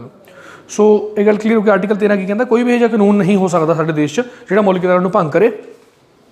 ਜੇ ਇਹੋ ਜਿਹਾ ਕੋਈ ਬਣੂਗਾ ਤਾਂ ਉਹਨੂੰ ਅਸੀਂ ਖਤਮ ਕਰ ਦਾਂਗੇ। ਹਾਂ, ਪਰ ਸਰਕਾਰ ਜਿਹੜਾ ਸੰਸ਼ੋਧਨ ਜ਼ਰੂਰ ਕਰ ਸਕਦੀ ਹੈ ਸੰਵਿਧਾਨ 'ਚ। ਅਤੇ ਕੇਸ਼ਵਾਨੰਦ ਭਾਰਤੀ ਕੇਸ ਦੇ ਅਨੁਸਾਰ ਅਸੀਂ ਸੰਸ਼ੋਧਨ ਪਹਿਲਾਂ ਲਿਖਿਆ ਸੀ ਤੁਸੀਂ ਸੰਸ਼ੋਧਨ ਨੂੰ ਚੈਲੰਜ ਨਹੀਂ ਕਰ ਸਕਦੇ। ਕੇਸ਼ਵਾਨੰਦ ਭਾਰਤੀ ਕੇਸ ਕਹਿੰਦਾ ਅਸੀਂ ਕਰ ਸਕਦੇ ਹਾਂ ਸੰਸ਼ੋਧਨ ਨੂੰ ਵੀ ਚੈਲੰਜ, ਪਰ ਜੇ ਕਰੋ ਮੋਟਾ ਢਾਂਚਾ ਚੇਂਜ ਕਰੂਗੀ ਤਾਂ। ਨਹੀਂ ਤਾਂ ਸਾਨੂੰ ਕੋਈ ਸ਼ੌਂਕ ਨਹੀਂ ਕਹਿੰਦਾ ਜੀ ਕਿਸੇ ਚੀਜ਼ ਨੂੰ ਚੈਲੰਜ ਕਰਨ 'ਚ, ਕਰਨਾ ਪੈਂਦਾ ਸਰਕਾਰ ਨੂੰ। ਹੁਣ ਆ ਹੈਗੇ ਨੇ ਜੀ ਆਰਟੀਕਲ 14 ਤੋਂ ਲੈ ਕੇ 18, ਮੈਂ ਇਕੱਲਾ ਇਕੱਲਾ ਡਿਟੇਲ ਸਮਝਾਉਂਦਾ। ਠੀਕ ਹੈ, ਆਰਟੀਕਲ 14 ਇੱਕ ਵਾਰੀ ਦੇਖ ਲਈਏ ਕੀ ਕਹਿੰਦਾ। ਕਹਿੰਦਾ ਕਾਨੂੰਨ ਦੇ ਸਾਹਮਣੇ ਸਮਾਨਤਾ, ਕਾਨੂੰਨ ਦੇ ਸਾਹਮਣੇ ਸਮਾਨਤਾ। ਅੱਛਾ, ਕਹਿੰਦਾ ਸਾਰੇ ਨਾਗਰਿਕ ਕਾਨੂੰਨ ਦੇ ਸਾਹਮਣੇ ਸਮਾਨ ਮੰਨੇ ਜਾਂਦੇ ਹਨ। ਕੋਈ ਵੀ ਨਾਗਰਿਕ ਭਾਵੇਂ ਉਹ ਉੱਚੇ ਤੋਂ ਉੱਚੇ ਅਹੁਦੇ 'ਤੇ ਹੋਵੇ, ਕਾਨੂੰਨ ਤੋਂ ਉੱਪਰ ਨਹੀਂ ਹੋ ਸਕਦਾ। ਅੱਛਾ ਜੀ, ਕਾਨੂੰਨ ਕਿਸੇ ਵੀ ਵਿਅਕਤੀ ਜਾਂ ਨਸਲ, ਧਰਮ, ਜਾਤੀ, ਲਿੰਗ ਦੇ ਆਧਾਰ 'ਤੇ ਵਿਤਕਰਾ ਨਹੀਂ ਕਰਦਾ। ਹੁਣ ਹਰੇਕ ਮੌਲਿਕ ਅਧਿਕਾਰ 'ਚ ਮੈਂ ਪਹਿਲਾਂ ਵੱਡੀਆਂ ਗੱਲਾਂ ਕਰੂੰਗਾ, ਵੱਡੇ ਵਾਅਦੇ ਕਰੂੰਗਾ ਤੁਹਾਡੇ ਨਾਲ। ਥੋੜ੍ਹੀ ਦੇਰ ਬਾਅਦ ਮੈਂ ਤੁਹਾਨੂੰ ਪੜ੍ਹਾਊਂਗਾ ਐਕਸੈਪਸ਼ਨਸ, ਵੀ ਭਾਈ ਇਹਨਾਂ ਤੇ ਨਹੀਂ ਲਾਗੂ ਹੁੰਦੀ ਗੱਲ, ਫਿਰ ਮੈਂ ਵਾਅਦਿਆਂ ਤੋਂ ਮੁੱਕਰ ਜਾਊਂਗਾ। ਠੀਕ ਹੈ, ਹੁਣ ਇੱਦਾਂ ਹੀ ਚੱਲਣ ਵਾਲਾ ਅੱਗੇ ਕੰਮ। ਹੁਣ ਵਾਅਦਾ ਕਰਦਾ ਮੈਂ ਤੁਹਾਨੂੰ ਵੀ ਸਾਰੇ ਬਰਾਬਰ ਨੇ। ਹੁਣ ਮੈਂ ਤੁਹਾਨੂੰ ਪਹਿਲਾਂ ਹੋਰ ਥੋੜ੍ਹਾ ਲੈਕਚਰ ਦੇਣਾ ਇਹਦੇ ਉੱਪਰ। ਦੋ ਗੱਲਾਂ ਹੁੰਦੀਆਂ ਨੇ, ਇੱਕ ਹੁੰਦਾ ਇਕੁਐਲਿਟੀ ਬਿਫੋਰ ਲਾਅ, ਇੱਕ ਹੁੰਦਾ ਇਕੁਅਲ ਪ੍ਰੋਟੈਕਸ਼ਨ ਆਫ ਲਾਅ। ਦੇਖੋ ਦੋਨੋਂ ਮਤਲਬ ਸਮਝੋ। ਹਾਂ, ਇੱਕ ਤਾਂ ਕਾਨੂੰਨ ਦੇ ਸਾਹਮਣੇ ਸਾਰੇ ਬਰਾਬਰ ਨੇ। ਇਹ ਕਨਸੈਪਟ ਹੈਗਾ ਬ੍ਰਿਟਿਸ਼ ਦਾ, ਇੰਗਲੈਂਡ ਦਾ, ਵੀ ਜਦੋਂ ਕਾਨੂੰਨ ਦੇ ਸਾਹਮਣੇ ਜਿਹੜੇ ਵੀ ਲੋਕ ਆਉਣਗੇ ਸਾਰੇ ਬਰਾਬਰ ਨੇ। ਕਾਨੂੰਨ ਜਦੋਂ ਉਹਨਾਂ ਨੂੰ ਦੇਖੂਗਾ ਸਾਰਿਆਂ ਨੂੰ ਇੱਕੋ ਜਿਹਾ ਦੇਖੂਗਾ। ਇਹ ਨਹੀਂ ਦੇਖੂਗਾ ਕਾਨੂੰਨ ਵੀ ਇਹ ਗੋਰਾ, ਚਿੱਟਾ, ਕਾਲਾ ਕੀ ਹੈ, ਇੱਦਾਂ ਨਹੀਂ। ਦੂਜੇ ਨੰਬਰ 'ਤੇ ਹੈਗਾ ਇਕੁਅਲ ਪ੍ਰੋਟੈਕਸ਼ਨ ਆਫ ਲਾਅ। ਜਦੋਂ ਕਾਨੂੰਨ ਡਿਲੀਵਰ ਕਰਨਾ, ਜੱਜ ਨੇ ਜਦੋਂ ਜਜਮੈਂਟ ਦੇਣੀ ਹੈ, ਉਦੋਂ ਵੀ ਆਪਣੇ ਮਾਈਂਡ 'ਚ ਕੋਈ ਇਹੋ ਜਿਹੀ ਗੱਲ ਨਹੀਂ ਰੱਖਣੀ ਮੈਂ ਵੱਧ ਦੇਵਾਂ ਜਾਂ ਘੱਟ ਦੇਵਾਂ, ਉਦੋਂ ਵੀ ਬਰਾਬਰ ਰੱਖਣਾ। ਠੀਕ ਹੈ, ਤਾਂ ਇਹ ਹੈਗਾ ਬ੍ਰਿਟਿਸ਼ ਕਨਸੈਪਟ। ਇੱਕ ਤਰ੍ਹਾਂ ਨਾਲ ਇਹ ਹੈਗਾ USA ਦਾ। ਇਹ ਨੈਗੇਟਿਵ ਹੈ, ਇਹ ਪੋਜ਼ੀਟਿਵ ਹੈ, ਬਸ ਇਹ ਨਾਮ ਤੋਂ ਹੀ ਕਲੀਅਰ ਹੈ। ਚਲੋ ਤੁਹਾਨੂੰ ਪਤਾ ਆਰਟੀਕਲ 14 ਸਾਰਿਆਂ ਨੂੰ ਮਿਲਦਾ ਸਾਡੇ ਸੰਵਿਧਾਨ ਵੱਲੋਂ, ਹੈ ਨਾ। ਸਿਰਫ 15, 16, 19, 29, 30 ਨਹੀਂ ਮਿਲਦੇ, ਉਹ ਤਾਂ ਸਿਰਫ ਸਾਨੂੰ ਮਿਲਦੇ ਨੇ, ਇਹ ਤਾਂ ਸਾਰਿਆਂ ਨੂੰ ਮਿਲਦਾ। ਇਹਦਾ ਮਤਲਬ ਜੇ ਕੋਈ ਬਾਹਰ ਦਾ ਬੰਦਾ ਆ ਕੇ ਕੋਰਟ 'ਚ ਖੜਾ, ਕੋਈ ਅੰਗਰੇਜ਼ ਖੜਾ ਕੋਰਟ 'ਚ, ਇੱਕ ਪਾਸੇ ਕੋਈ ਇੰਡੀਅਨ ਖੜਾ, ਜੱਜ ਨੇ ਕਦੇ ਉਹਨਾਂ ਨੂੰ ਵਿਤਕਰਾ ਨਹੀਂ ਕਰਨਾ, ਬਰਾਬਰ ਨੇ ਜੱਜ ਵਾਸਤੇ ਦੋਨੇ। ਕਲੀਅਰ ਹੋ ਗਈ ਗੱਲ? ਅੱਛਾ, ਹੁਣ ਜਿਹੜਾ ਰੂਲ ਆਫ ਲਾਅ ਹੁੰਦਾ ਨਾ, ਰੂਲ ਆਫ ਲਾਅ ਵੀ ਕਾਨੂੰਨ, ਤਾਂ ਜਿਹੜਾ ਕਾਨੂੰਨ ਹੈ, ਲਾਅ ਹੈ, ਉਹਦੀ ਹੀ ਚੱਲਣੀ ਚਾਹੀਦੀ ਹੈ ਨਾ। ਜਿਹੋ ਜਿਹਾ ਕਾਨੂੰਨ ਬਣ ਗਿਆ ਕਿ ਕਿਸੇ ਇਨਸਾਨ ਦੀ ਚੱਲਣੀ ਚਾਹੀਦੀ ਹੈ, ਫਿਰ ਤਾਂ ਤਾਨਾਸ਼ਾਹੀ ਹੋ ਜੂਗੀ। ਤਾਂ ਇਹ ਸਾਡੇ ਸੰਵਿਧਾਨ ਦੀ ਬੇਸਿਕ ਫੀਚਰ ਹੈ, ਮੁੱਢਲਾ ਢਾਂਚਾ ਹੈ ਵੀ ਸਾਡਾ, ਹੈਗਾ ਕਿ ਨਹੀਂ ਹੈਗਾ। ਇਹ ਤਾਂ ਹੋਣਾ ਹੀ ਚਾਹੀਦਾ ਹਮੇਸ਼ਾ ਵੀ ਕਾਨੂੰਨ ਦੀ ਹੀ ਚੱਲੇ, ਜੋ ਕਾਨੂੰਨ ਬਣਾਤਾ ਉਹਦੀ ਹੀ ਚੱਲੇ, ਇੱਦਾਂ ਕਿਸੇ ਐਰੇ ਗੈਰੇ ਦੀ ਨਾ ਚੱਲੇ। ਅੱਛਾ, ਤੇ rule of law the concept A.V. ਡਾਇਸੀ ਨੇ ਦਿੱਤਾ ਸੀ, ਬ੍ਰਿਟੇਨ ਦਾ ਇੱਕ ਬਹੁਤ ਮਹਾਨ ਮਤਲਬ ਕੋਈ ਲਾਅ ਦੀ ਨੌਲੇਜ ਰੱਖਣ ਵਾਲਾ ਕੋਈ ਹੈਗਾ ਸੀ ਸਕਾਲਰ, A.V. ਡਾਇਸੀ। ਇਹਨੇ ਰੂਲ ਆਫ ਲਾਅ ਦੀ ਗੱਲ ਕੀਤੀ ਸੀ। ਕਲੀਅਰ ਹੈ? ਬ੍ਰਿਟੇਨ ਦਾ। ਪਰ ਇੱਕ ਗੱਲ ਸਾਨੂੰ ਇਹਦੀ ਪਸੰਦ ਨਹੀਂ ਆਈ, ਇੰਗਲੈਂਡ 'ਚ ਸਭ ਤੋਂ ਉੱਤੇ ਪਤਾ ਕਿਹਨੂੰ ਮੰਨਦੇ ਨੇ? ਕੋਰਟ ਨੂੰ, ਜਿਹੜੀਆਂ ਅਦਾਲਤਾਂ ਨੇ ਉੱਥੋਂ ਦੀਆਂ ਸਭ ਤੋਂ ਮਹਾਨ ਉਹਨਾਂ ਨੂੰ ਮੰਨਦੇ ਨੇ। ਸਾਡੇ ਦੇਸ਼ 'ਚ ਸਭ ਤੋਂ ਮਹਾਨ ਮੰਨਦੇ ਸਾਡੇ ਸੰਵਿਧਾਨ ਨੂੰ, ਕਿਉਂਕਿ ਇੰਗਲੈਂਡ ਵਾਲਾ ਦਾ ਕੋਈ ਰਿਟਨ ਸੰਵਿਧਾਨ ਹੀ ਨਹੀਂ ਹੈਗਾ। ਤੁਹਾਨੂੰ ਪਤਾ ਹੋਵੇ, ਇੰਗਲੈਂਡ ਦਾ ਕੋਈ ਰਿਟਨ ਸੰਵਿਧਾਨ ਨਹੀਂ ਨਾ ਹੈਗਾ, ਇੰਗਲੈਂਡ ਦਾ ਕੋਈ ਲਿਖਤੀ ਰੂਪ ਦਾ ਸੰਵਿਧਾਨ ਨਹੀਂ ਹੈਗਾ, ਤਾਂ ਫਿਰ ਉਹ ਕੀ ਮੰਨਣਗੇ ਉਹਦੀ? ਹੁਣ ਦੇਖੋ, ਇਕੁਐਲਿਟੀ ਬਿਫੋਰ ਲਾਅ, ਮੈਂ ਤੁਹਾਨੂੰ ਦੱਸਿਆ ਨੈਗੇਟਿਵ ਕੰਸੈਪਟ ਹੈ, ਇਹ ਅਸੀਂ UK ਤੋਂ ਲਿਆ। ਇਹਦਾ ਮਤਲਬ ਵੀ ਜਦੋਂ ਕੋਈ ਬੰਦਾ ਆਇਆ, ਉਹਨੂੰ ਕੋਈ ਖਾਸ ਕੋਈ ਵੱਖਰਾ ਉਹ ਨਹੀਂ ਦਿੱਤਾ ਜਾਊਗਾ ਵੀ ਭਾਈ ਤੂੰ ਫਲਾਣੀ ਜਗ੍ਹਾ ਤੋਂ ਆਇਆ ਜਾਂ ਤੂੰ ਫਲਾਣਾ ਹੈਗਾ ਤਾਂ ਤੈਨੂੰ ਅਸੀਂ ਜ਼ਿਆਦਾ ਅਧਿਕਾਰ ਦਈਏ, ਕੋਈ ਖਾਸ ਪ੍ਰਿਵਿਲੇਜ ਨਹੀਂ ਮਿਲੂਗੀ ਕਿਸੇ ਨੂੰ। ਜਦੋਂ ਜੱਜ ਬੈਠਾ, ਜਦੋਂ ਲੋਕ ਆਉਣਗੇ ਉਹਦੀ ਕੋਰਟ 'ਚ, ਤਾਂ ਉਹਦੇ ਵਾਸਤੇ ਸਾਰੇ ਬਰਾਬਰ ਨੇ, ਇੱਕੋ ਜਗ੍ਹਾ 'ਤੇ ਬਿਠਾਊਗਾ ਉਹ, ਇਹ ਨਹੀਂ ਹੈਗਾ ਕਿਸੇ ਨੂੰ ਨੀਚੇ ਬਿਠਾਊਗਾ ਕਿਸੇ ਨੂੰ ਉੱਪਰ ਬਿਠਾਊਗਾ। ਦੂਜੀ ਗੱਲ, ਸਾਰਿਆਂ ਦੀ ਇਕੁਅਲ ਸਬਜੈਕਸ਼ਨ ਕਰੂਗਾ, ਉਹਦੇ ਵਾਸਤੇ ਸਾਰੇ ਸੇਮ ਨੇ। ਤੇ ਗੱਲ ਉਹੀ ਹੈ, ਸਾਰੇ ਸੇਮ ਨੇ, ਕੋਈ ਬੰਦਾ ਵੀ ਕਾਨੂੰਨ ਤੋਂ ਉੱਪਰ ਨਹੀਂ ਹੈਗਾ। ਠੀਕ ਹੈ ਜੀ, ਇਹ ਗੱਲ ਕਲੀਅਰ ਹੈ ਸਾਰੀ। ਦੂਜਾ ਹੈਗਾ ਸੀ ਇਕੁਅਲ ਪ੍ਰੋਟੈਕਸ਼ਨ ਆਫ ਲਾਅ, ਇਹ ਪੋਜ਼ੀਟਿਵ ਸੀ, ਇਹ ਆਪਾਂ USA ਤੋਂ ਲਿਆ। ਇਹਦਾ ਮਤਲਬ ਜਦੋਂ ਜੱਜ ਨੇ ਟਰੀਟ ਕਰਨਾ, ਸੁਣਵਾਈ ਦੇਣੀ ਹੈ, ਤਾਂ ਸਾਰਿਆਂ ਨੂੰ ਬਰਾਬਰ ਟਰੀਟ ਕਰਨਾ। ਜੇ ਮੰਨ ਲਓ ਇਹ ਮੋਹਲਤ ਮੰਗ ਰਿਹਾ ਮੇਰੇ ਤੋਂ, ਅੰਗਰੇਜ਼ ਹੈ ਇਹ ਮੋਹਲਤ ਮੰਗ ਰਿਹਾ ਵੀ ਸਰ ਮੈਨੂੰ 10 ਦਿਨ ਦੀ ਹੋਰ ਮੋਹਲਤ ਦਿਓ, ਇੱਕ ਪਾਸੇ ਇੰਡੀਅਨ ਮੋਹਲਤ ਮੰਗ ਰਿਹਾ, ਤਾਂ ਇਹ ਨਹੀਂ ਹੈਗਾ ਮੈਨੂੰ ਘੱਟ ਮੋਹਲਤ ਦਊਂਗਾ, ਬਰਾਬਰ ਦੀ ਦੇਣੀ ਹੈ। ਹੁਣ ਜਦੋਂ ਸੁਣਵਾਈ ਦੇਣੀ ਹੈ ਤਾਂ ਸਾਰਿਆਂ ਨੂੰ ਬਰਾਬਰ ਦੇਣੀ ਹੈ, ਇੱਕੋ ਜਿਹੀ ਸੁਣਵਾਈ। ਹਰ ਤਰ੍ਹਾਂ ਦਾ ਕਾਨੂੰਨ ਹਰ ਬੰਦੇ 'ਤੇ ਹਰ ਸੇਮ ਤਰੀਕੇ ਨਾਲ ਲਾਗੂ ਹੋਊਗਾ, ਅਤੇ ਜਿਹੜੇ ਸਮਾਨ ਲੋਕ ਨੇ ਉਹਨਾਂ ਨੂੰ, ਮਤਲਬ ਜਿਹੜੇ ਅਲੱਗ-ਅਲੱਗ ਲੋਕ ਨੇ ਉਹਨਾਂ ਨੂੰ ਇੱਦਾਂ ਇੱਕੋ ਜਿਹਾ ਮੰਨਣਾ, ਤੂੰ ਉਹਨਾਂ ਨੂੰ ਉਹ ਨਹੀਂ ਦੇਖਣਾ। ਲਾਈਕ ਸ਼ੁੱਡ ਬੀ ਟ੍ਰੀਟਡ ਅਲਾਈਕ, ਮਤਲਬ ਇਹਦਾ ਮਤਲਬ ਪੰਜਾਬੀ 'ਚ ਇਹਨੂੰ ਅਨੁਵਾਦ ਕਰੋਗੇ ਮਤਲਬ ਬਣੂਗਾ ਵੀ ਹਰ ਬੰਦੇ ਨੂੰ ਤੂੰ ਇੱਕੋ ਜਿਹਾ ਹੀ ਟਰੀਟ ਕਰਨਾ। ਉਹ ਸਾਰੀ ਗੱਲ ਇੱਕ ਉਹਦੇ 'ਚ ਹੀ ਆ ਗਈ, ਟਰੀਟਮੈਂਟ 'ਚ ਹੀ ਆ ਗਈ ਸਾਰੀ। ਉਹ ਬਾਰ-ਬਾਰ ਇੱਕ ਗੱਲ ਨੂੰ ਬਾਰ-ਬਾਰ ਅਲੱਗ-ਅਲੱਗ ਤਰੀਕੇ ਨਾਲ ਲਿਖਿਆ ਹੋਇਆ। ਦੇਖੋ, ਨੈਗੇਟਿਵ ਦਾ ਮਤਲਬ ਉਹ ਤਾਂ ਉਹਦੇ ਲਈ ਹੈ ਨਾ, ਤੁਹਾਡੇ ਲਈ ਕੋਈ ਤੁਹਾਨੂੰ ਕੋਈ ਇੰਸਟਰਕਸ਼ਨ ਦੇਤੀ ਵੀ ਜਦੋਂ ਤੂੰ ਦੇਖਣਾ ਸਾਰਿਆਂ ਨੂੰ ਬਰਾਬਰ ਦੇਖਣਾ, ਤਾਂ ਉਹਨੂੰ ਨੈਗੇਟਿਵ ਮੰਨੋਗੇ ਨਾ। ਹੁਣ ਜਦੋਂ ਤੁਸੀਂ ਸੁਣਵਾਈ ਦੇ ਰਹੇ ਹੋ ਤਾਂ ਉਹ ਪੋਜ਼ੀਟਿਵ ਹੈ। ਬਸ ਇੱਕ ਸੈਂਸ 'ਚ ਕੋਈ ਇੱਦਾਂ ਕੋਈ ਨਹੀਂ ਹੈਗਾ ਵੀ ਕੋਈ ਗਲਤ ਚੀਜ਼ ਹੈ। ਵੈਸੇ ਵੀ ਦੇਖਣ 'ਚ ਐਂ ਲੱਗਦਾ ਜਿਵੇਂ ਕਿਸੇ ਨੂੰ ਕੋਈ ਹਦਾਇਤ ਦਿੱਤੀ ਗਈ ਹੋਵੇ। ਹਦਾਇਤ ਨੂੰ ਤਾਂ ਨੈਗੇਟਿਵ ਹੀ ਮੰਨਦੇ ਆ ਲੋਕ, ਪਰ ਜਦੋਂ ਕੋਈ ਬੰਦਾ ਪ੍ਰੋਪਰ ਤਰੀਕੇ ਨਾਲ ਸਬਜੈਕਸ਼ਨ ਇਕੁਅਲ ਕਰ ਰਿਹਾ ਸਾਰਿਆਂ ਦੀ, ਜਦੋਂ ਟਰੀਟਮੈਂਟ ਇਕੁਅਲ ਕਰ ਰਿਹਾ, ਤਾਂ ਉਹਨੂੰ ਪੋਜ਼ੀਟਿਵ ਮੰਨਦੇ ਆ। ਹੁਣ ਮੈਂ ਤੁਹਾਨੂੰ ਦੱਸਿਆ ਸਾਡੇ ਦੇਸ਼ ਦੇ ਵਿੱਚ ਸਮਾਨਤਾ ਤਾਂ ਹੈਗੀ ਹੈ, ਪਰ ਦੇਖੋ ਇੱਥੇ ਸਾਡੀ ਸਮਾਨਤਾ ਪਤਾ ਨਹੀਂ ਕਿੱਥੇ ਚਲੀ ਜਾਂਦੀ ਹੈ। ਸਾਡੇ ਸੰਵਿਧਾਨ ਦਾ ਆਰਟੀਕਲ ਨੰਬਰ 361 ਕੀ ਕਹਿੰਦਾ ਵੀ ਰਾਸ਼ਟਰਪਤੀ ਅਤੇ ਗਵਰਨਰ ਨੂੰ ਤੁਸੀਂ ਕਦੇ ਉਹਨਾਂ ਦੇ ਖਿਲਾਫ ਕੋਈ ਕਾਰਵਾਈ ਨਹੀਂ ਕਰ ਸਕਦੇ, ਉਹਨਾਂ ਦੇ ਖਿਲਾਫ ਕੋਈ ਤੁਸੀਂ ਕੇਸ ਨਹੀਂ ਕਰ ਸਕਦੇ। ਜਦੋਂ ਉਹ ਆਪਣੀ ਕਾਰਵਾਈ ਕਰਦੇ ਨੇ, ਆਪਣੀ ਡਿਊਟੀ ਕਰਦੇ ਨੇ, ਤੁਸੀਂ ਉਹ 'ਚ ਉਹਨਾਂ ਨੂੰ ਕਿਸੇ ਕੋਰਟ 'ਚ ਕੁਐਸਚਨ ਨਹੀਂ ਕਰ ਸਕਦੇ। ਤੁਹਾਨੂੰ ਪਤਾ ਨਾ, ਰਾਸ਼ਟਰਪਤੀ ਜਾਂ ਗਵਰਨਰ ਦੀ ਕਾਰਵਾਈ ਲਈ ਤੁਸੀਂ ਕਿਸੇ ਕੋਰਟ 'ਚ ਉਹਨਾਂ ਨੂੰ ਕੁਐਸਚਨ ਨਹੀਂ ਕਰ ਸਕਦੇ। ਹਾਂ, ਪਰ ਜੇ ਉਹ ਸੰਵਿਧਾਨ ਦੀ ਉਲੰਘਣਾ ਕਰ ਰਹੇ ਨੇ ਫਿਰ ਤਾਂ ਹਟਾਓਗੇ ਉਹਨਾਂ ਨੂੰ, ਉਹ ਨਹੀਂ। ਵੈਸੇ ਇਨ ਜਨਰਲ ਨੋਰਮਲ ਜਿਹੜਾ ਕੰਮ ਕਰਦੇ ਨੇ, ਤੁਹਾਨੂੰ ਪਤਾ ਨਾ ਰਾਸ਼ਟਰਪਤੀ ਦੇ ਖਿਲਾਫ ਆਪਾਂ ਕ੍ਰਿਮੀਨਲ ਉਹ ਨਹੀਂ ਕਰ ਨਹੀਂ ਸਕਦੇ। ਜੇ ਸਿਵਲ ਕਰਨਾ ਪਵੇ ਤਾਂ 2 ਮਹੀਨੇ ਦੀ ਮੋਹਲਤ ਦੇਣੀ ਪਊਗੀ, ਪਹਿਲਾਂ 2 ਮਹੀਨੇ ਪਹਿਲਾਂ ਉਹਨਾਂ ਨੂੰ ਨੋਟਿਸ ਦੇਣਾ ਪਊਗਾ, ਫਿਰ ਉਸ ਤੋਂ ਬਾਅਦ ਕਰਨਾ ਪਊਗਾ। ਇਹ ਪੜ੍ਹਿਆ ਸੀ ਆਪਾਂ ਰਾਸ਼ਟਰਪਤੀ ਵਾਲੇ ਚੈਪਟਰ 'ਚ। ਉੱਦਾਂ ਹੀ MP ਅਤੇ MLA ਨੇ ਜਿਹੜੇ, ਜੋ ਉਹ ਪਾਰਲੀਮੈਂਟ ਦੇ ਵਿੱਚ ਜਾਂ ਵਿਧਾਨ ਸਭਾ 'ਚ ਕਰਦੇ ਨੇ, ਉਹਨਾਂ ਵਾਸਤੇ ਉਹਨਾਂ ਨੂੰ ਆਪਾਂ ਦੋਸ਼ੀ ਨਹੀਂ ਸਾਬਿਤ ਕਰ ਸਕਦੇ। ਉਹ ਜੋ ਮਰਜ਼ੀ ਕਰਨ ਉੱਥੇ, 40 ਦਿਨ ਪਹਿਲਾਂ ਜਾਂ 40 ਦਿਨ ਬਾਅਦ ਤੁਸੀਂ ਉਹਨਾਂ ਨੂੰ ਅਰੈਸਟ ਨਹੀਂ ਕਰ ਸਕਦੇ, ਹੈ ਨਾ। ਬਿਨਾਂ ਸਪੀਕਰ ਦੀ ਜਾਂ ਚੇਅਰਮੈਨ ਦੀ ਪਰਮਿਸ਼ਨ ਤੋਂ ਬਿਨਾਂ ਤੁਸੀਂ ਉਹਨਾਂ 'ਤੇ ਕੇਸ ਨਹੀਂ ਕਰ ਸਕਦੇ, ਹੈ ਨਾ ਜੀ, ਅਰੈਸਟ ਨਹੀਂ ਕਰ ਸਕਦੇ ਉਹਨਾਂ ਨੂੰ। ਸੋ ਅਧਿਕਾਰ ਮਿਲੇ ਹੋਏ ਨੇ, ਪਰ ਆਮ ਇਨਸਾਨ ਨੂੰ ਤਾਂ ਨਹੀਂ ਮਿਲੇ ਹੋਏ ਅਧਿਕਾਰ। ਆਰਟੀਕਲ 31 ਪਤਾ ਕੀ ਕਹਿੰਦਾ? ਆਰਟੀਕਲ 31 ਪਤਾ ਕੀ ਕਹਿੰਦਾ? ਆਰਟੀਕਲ 31 ਕਹਿੰਦਾ ਵੀ ਅਸੀਂ ਸਮਾਨਤਾ ਦੇ ਅਧਿਕਾਰ ਨੂੰ ਭੰਗ ਕਰ ਸਕਦੇ ਹਾਂ ਜੇਕਰ ਆਰਟੀਕਲ 39 ਤੇ ਸੀ ਨੂੰ ਲਾਗੂ ਕਰਨਾ ਪੈ ਗਿਆ ਤਾਂ। 39 ਤੇ ਸੀ ਪਤਾ ਕੀ ਕਹਿੰਦਾ? ਵੀ ਜਿਹੜੇ ਪਛੜੇ ਵਰਗ ਨੇ ਨਾ, ਕੁਛ ਵਰਗ ਨੇ ਜਿਹੜੇ ਪਛੜੇ ਹੋਏ ਨੇ, ਜੇ ਉਹਨਾਂ ਨੂੰ ਐਡਵਾਂਸ, ਉਹਨਾਂ ਨੂੰ ਬਿਹਤਰ ਬਣਾਉਣ ਦੇ ਲਈ, ਉਹਨਾਂ ਨੂੰ ਸਹੂਲਤਾਂ ਦੇਣ ਦੇ ਲਈ। ਹੁਣ ਤੁਸੀਂ ਕਹੋਗੇ ਸਰ ਇੱਕ ਕੈਂਡੀਡੇਟ ਹੈ ਜੀ, ਫਿਜ਼ੀਕਲੀ ਹੈਂਡੀਕੈਪ ਕੈਂਡੀਡੇਟ ਹੈ, ਮੈਂ ਜੀ ਪੂਰਾ ਸਰੀਰਕ ਤੌਰ 'ਤੇ ਬਿਲਕੁਲ ਸਹੀ ਹਾਂ, ਹੈ ਨਾ, ਵੀ ਮੈਂ ਫਿੱਟ ਹਾਂ, ਵੀ ਤੁਸੀਂ ਫਿਜ਼ੀਕਲੀ ਹੈਂਡੀਕੈਪ ਵਾਲੇ ਦੀ ਮੈਰਿਟ ਤਾਂ ਸਿਰਫ 40 ਨੰਬਰ 'ਤੇ ਰੱਖ ਲਈ, ਮੈਨੂੰ ਤੁਸੀਂ ਕਿਹਾ 55 ਨੰਬਰ ਲੈ ਕੇ ਆ, ਤਾਂ ਸਮਾਨਤਾ ਕਿੱਥੇ ਹੋਈ? ਫਿਰ ਸਰਕਾਰ ਤੁਹਾਨੂੰ ਕਹੂਗੀ ਵੀ ਆਰਟੀਕਲ 31 ਜਾ ਕੇ ਪੜ੍ਹ। ਉਹ ਅਸੀਂ ਇਸੇ ਕਰਕੇ ਲਾਗੂ ਕੀਤਾ ਸੀ 24ਵੇਂ ਸੰਸ਼ੋਧਨ ਨਾਲ 1971 'ਚ। ਦੇਖੋ 24ਵੇਂ ਸੰਸ਼ੋਧਨ ਲਿਖਾਇਆ ਸੀ ਨਾ 1971 ਕਿ 25ਵਾਂ ਸੰਸ਼ੋਧਨ ਸੀ? ਸਰ 25ਵਾਂ ਸੰਸ਼ੋਧਨ 31 ਪਾਇਆ ਸੀ। ਉਹ ਅਸੀਂ ਇਸੇ ਕਰਕੇ ਪਾਇਆ ਸੀ ਵੀ ਕੱਲ੍ਹ ਨੂੰ ਜੇ ਮੰਨ ਲਓ ਕੋਈ ਇਹੋ ਜਿਹਾ ਇਨਸਾਨ ਹੈ, ਸੁਣੋ, ਕੋਈ ਇਹੋ ਜਿਹਾ ਇਨਸਾਨ ਹੈ ਜਿਹਨੂੰ ਲੋੜ ਹੈ 39 ਜਾਂ ਸੀ ਦੇ ਤਹਿਤ, ਤਾਂ ਅਸੀਂ ਉਹਦੇ ਵਾਸਤੇ ਤੁਹਾਡੀ ਸਮਾਨਤਾ ਨੂੰ ਭੰਗ ਕਰ ਸਕਦੇ ਹਾਂ। ਠੀਕ ਵੀ ਹੈ। ਹੁਣ ਉਹ ਤੁਸੀਂ ਖੁਦ ਸੋਚੋ ਨਾ, ਇੱਕ ਇਨਸਾਨ ਆਪਣੇ ਤੋਂ ਪਿੱਛੇ ਹੈ ਕਾਫੀ, ਉਹਨੂੰ ਵੀ ਬਰਾਬਰ ਲੈ ਕੇ ਆਉਣ ਵਾਸਤੇ ਕੁਛ ਨਾ ਕੁਛ ਤਾਂ ਦੇਣਾ ਹੀ ਪਊਗਾ। ਅੱਛਾ, ਆਹ ਜਿਹੜੀ ਸਮਾਨਤਾ, ਜਿਹੜੇ ਆਹ ਫੋਰਨ ਡਿਪਲੋਮੈਟ ਨੇ, ਐਂਬੈਸਡਰ ਹੁੰਦੇ ਨੇ, ਇਹਨਾਂ ਲੋਕਾਂ ਨੂੰ ਕੁਛ ਵਿਸ਼ੇਸ਼ ਅਧਿਕਾਰ ਪ੍ਰਾਪਤ ਹੁੰਦੇ ਨੇ। ਇਹਨਾਂ ਨੂੰ ਬੰਦੀ ਨਹੀਂ ਬਣਾਇਆ ਜਾ ਸਕਦਾ। ਜਿਵੇਂ ਆਮ ਇਨਸਾਨ ਦੇ ਨਾਲ ਧੱਕਾ ਹੋ ਸਕਦਾ, ਇਹਨਾਂ ਨਾਲ ਨਹੀਂ ਹੋ ਸਕਦਾ, ਕਿਉਂਕਿ ਬਾਹਰੋਂ ਆਏ ਨੇ ਨਾ, ਇਹਨਾਂ ਨੂੰ ਕੁਛ ਵਿਸ਼ੇਸ਼ ਅਧਿਕਾਰ ਮਿਲੇ ਹੋਏ ਨੇ। ਉਹਦਾ UNO ਦੇ ਮੈਂਬਰ ਵਗੈਰਾ ਹੁੰਦੇ ਨੇ ਜਿਹੜੇ, ਉਹਨਾਂ ਲੋਕਾਂ ਨੂੰ ਵੀ ਕੁਛ ਵਿਸ਼ੇਸ਼ ਅਧਿਕਾਰ ਮਿਲੇ ਹੁੰਦੇ ਨੇ। ਇਸ ਕਰਕੇ ਇਹ ਸਾਰੀਆਂ ਚੀਜ਼ਾਂ ਨੇ ਜਿਹੜੀਆਂ ਆਰਟੀਕਲ 14 ਦੇ ਲਈ ਇੱਕ ਐਕਸੈਪਸ਼ਨਸ ਨੇ। ਮਤਲਬ ਇਹ 31 ਦਾ ਮਤਲਬ ਇਹ ਹੈ ਜੀ ਵੀ ਜੇ ਮੰਨ ਲਓ ਸਮਾਜ ਦੇ ਵਿੱਚ ਕੋਈ ਇਹੋ ਜਿਹਾ ਵਰਗ ਹੈ ਜਿਹੜਾ ਪਛੜਿਆ ਹੋਇਆ ਹੈ, ਤਾਂ ਸਰਕਾਰ ਆਰਟੀਕਲ 39 ਅਤੇ C ਦੇ ਤਹਿਤ ਉਹਨਾਂ ਵਾਸਤੇ ਜੇ ਵੱਖਰੇ ਕੋਈ ਸਪੈਸ਼ਲ ਕਾਨੂੰਨ ਬਣਾਉਣਾ ਚਾਹੇ, ਉਹਨਾਂ ਨੂੰ ਕੁਛ ਢਿੱਲ ਦੇਣਾ ਚਾਹੇ ਤਾਂ ਦੇ ਸਕਦੀ ਹੈ। ਜਦੋਂ ਢਿੱਲ ਦਊਗੀ ਤਾਂ ਆਰਟੀਕਲ 14 ਖਤਮ ਹੋ ਜਾਊਗਾ ਨਾ, ਹੈ ਨਾ। ਤੁਸੀਂ ਤਾਂ ਕਹੋਗੇ ਸਰ ਸਮਾਨਤਾ ਕਿੱਥੇ ਰਹਿ ਗਈ? ਵੀ ਫਿਜ਼ੀਕਲੀ ਹੈਂਡੀਕੈਪ ਸਟੂਡੈਂਟ ਨੂੰ ਤਾਂ ਤੁਸੀਂ 35 ਨੰਬਰਾਂ 'ਤੇ ਰੱਖ ਲਿਆ, ਮੈਨੂੰ 55 ਨੰਬਰਾਂ 'ਤੇ ਰੱਖ ਰਹੇ ਹੋ, ਸਮਾਨਤਾ ਤਾਂ ਨਾ ਹੋਈ। ਪਰ ਤੁਸੀਂ ਖੁਦ ਸੋਚੋ ਨਾ, ਬਣਦਾ ਕਿ ਨਹੀਂ ਬਣਦਾ? ਮੰਨ ਲਓ ਇੱਕ ਫਿਜ਼ੀਕਲੀ ਹੈਂਡੀਕੈਪ ਕੈਂਡੀਡੇਟ ਹੈ, ਤੁਹਾਨੂੰ ਇਹ ਲੱਗਦਾ ਵੀ ਉਹ ਤੁਹਾਡੇ ਨਾਲੋਂ ਕਾਫੀ ਪਿੱਛੇ ਹੈ, ਮਤਲਬ ਤੁਸੀਂ ਕਿਤੇ ਵੀ ਇੱਦਾਂ ਹੀ ਚਲੇ ਜਾਂਦੇ ਸੀ ਈਜ਼ੀਲੀ, ਉਹਦੇ ਲਈ ਆਉਣਾ ਕਰਨਾ ਮੁਸ਼ਕਿਲ ਸੀਗਾ, ਤਾਂ ਸਰਕਾਰ ਕਹਿੰਦੀ ਵੀ ਚਲੋ ਕੋਈ ਗੱਲ ਨਹੀਂ, ਫਿਰ ਕੀ ਹੋ ਗਿਆ? ਉਹਨਾਂ ਲੋਕਾਂ ਨੂੰ ਵੀ ਤਾਂ ਅੱਗੇ ਲਿਆਉਣਾ ਜ਼ਰੂਰੀ ਹੈ ਨਾ।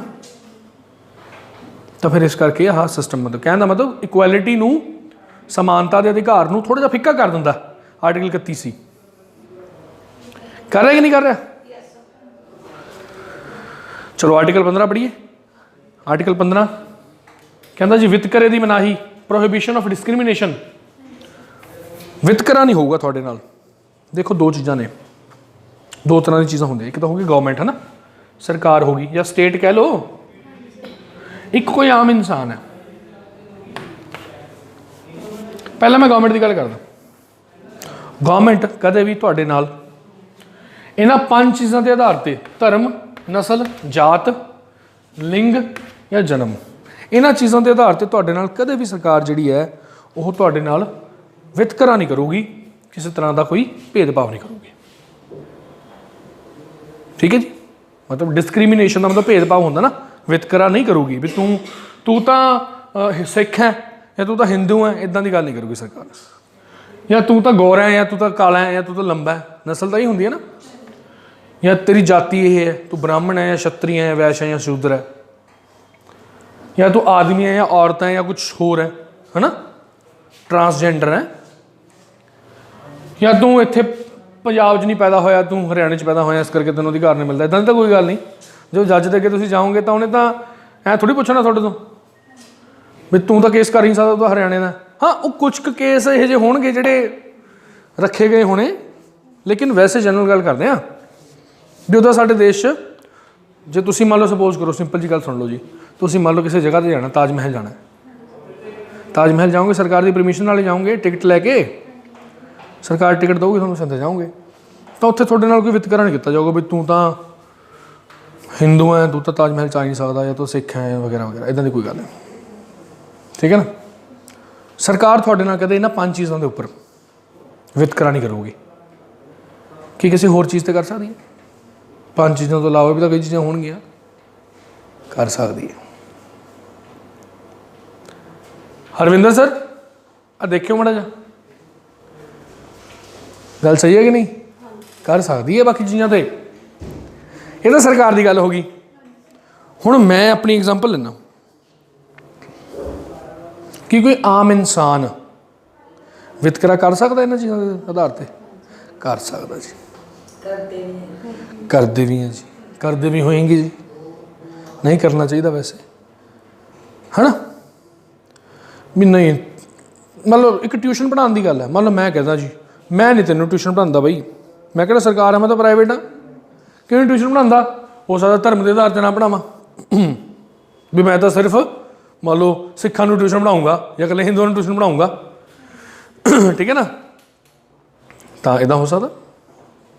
हालांकि वो भी कानून है ने, वो अगे जाके पढ़ने आप उन्होंने फिर की समझ लिया जाऊगा, छूआछात समझ लिया जाऊगा, वो फिर तुम छूआछात के केस पा सकते हो तो बंदे ते जितना कह रहा बंदा। पर वैसे चलो एक गल करते हैं, आर्टिकल 15 पढ़ रहे हैं, पढ़ीए भी सरकार इन्होंने 5 चीज़ों से थोड़ी ना कदे वितकरा नहीं करूगी। अते कोई आम इंसान किसी सरकारी जगह पर भी नहीं कर सकता वितकरा इन्होंने 5 चीज़ों के आधार पर। वो अपने घरे करी चले उदा अपने मन च भेदभाव किन रखना रख ले, सानू की फर्क पैंदा है? तो गलत है पर रख ले, फिर की कर लोगे तुसीं?